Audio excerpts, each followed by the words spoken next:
en compagnie de la comédienne Pascale Arbillot qui est à l'affiche actuellement d'un film, ou plutôt elle est à l'affiche d'un film qui est actuellement à l'affiche. Ça s'appelle Miss de Ruben Alves, Isabelle Nanty, Thibaut de Montalembert. C'est l'histoire d'un garçon qui veut devenir Miss. Et on apprend plein de choses sur les uns et les autres qu'on ne connaissait pas. Et c'est un peu le métier d'Hélène Manarino. Bonjour Hélène. Bonjour Philippe Vandel, bonjour Pascale Arbillot. Je suis là pour dévoiler presque toutes les choses que l'on ne connaît pas encore de vous. Alors Lady Arbillot, Pascaline... Vos surnoms. Vous avez une mémoire impressionnante, vous retenez tout, alors déambulons dans vos souvenirs sans nostalgie, avec beaucoup de joie.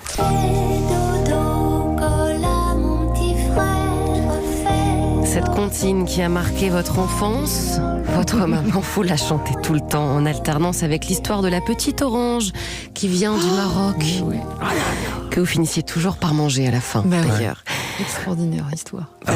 Pascale Arbillot, le rêve que vous avez formulé plus jeune, devenir présidente du Fonds monétaire international.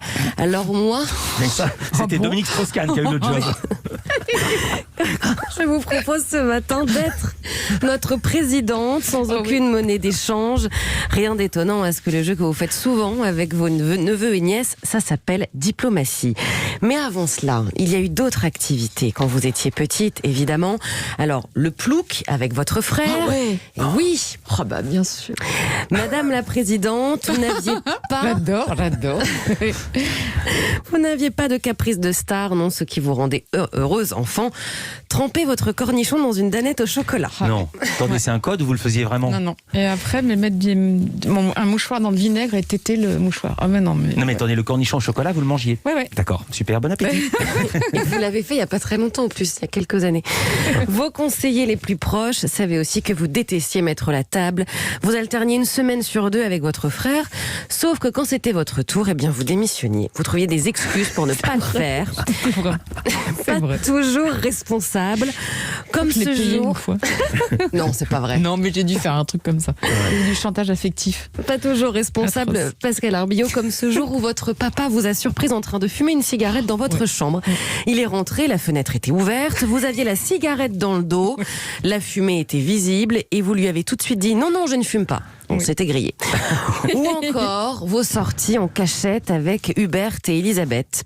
Vous faisiez le mur dans votre maison en Haute-Marne pour aller danser à la fête du village, tout en vous maquillant dans le reflet du lavoir. Complètement, de nuit, avec une lampe de poche. C'est une scène de film, c'est magnifique. Dément. 4 km dans la nuit, il n'y avait pas de réverbères à l'époque, il n'y avait rien, il y avait des sangliers qui passaient, donc n'importe quoi. C'était génial. Peu importe les bêtises, vous preniez en tout cas cette liberté, une liberté inculquée par vos parents, vos 2 meilleurs présidents, tous les dimanches soirs à 19h, c'était le temps de la liberté d'expression. C'est vrai. Et vous pouviez tout dire à la maison. Tout, chanter, danser, crier. C'est dingue. Vous aimiez, vous déclamer des poèmes, c'était votre moment.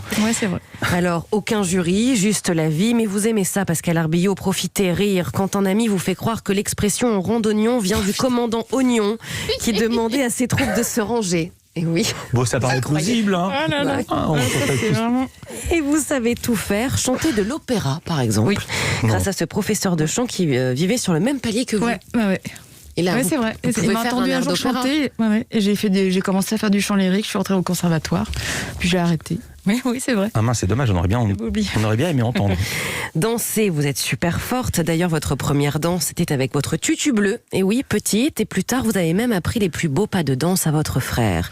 Curieuse et tournée vers l'international, vous n'oublierez jamais votre départ pour les États-Unis.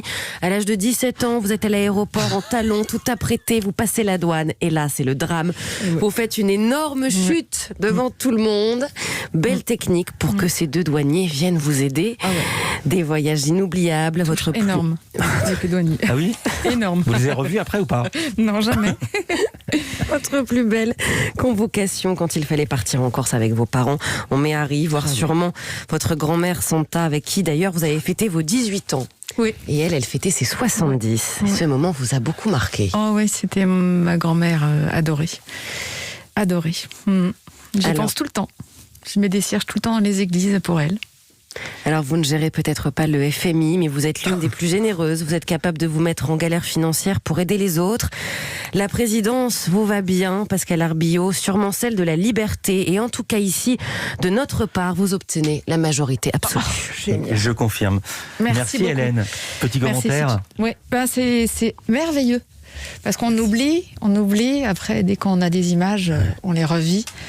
Et le passé n'est pas toujours mélancolique. Voilà. Et là, en l'occurrence, il est joyeux et il me fait du bien. Bah, merci beaucoup. Avec plaisir. Il y a le jeu du plouk. Merci beaucoup, Hélène.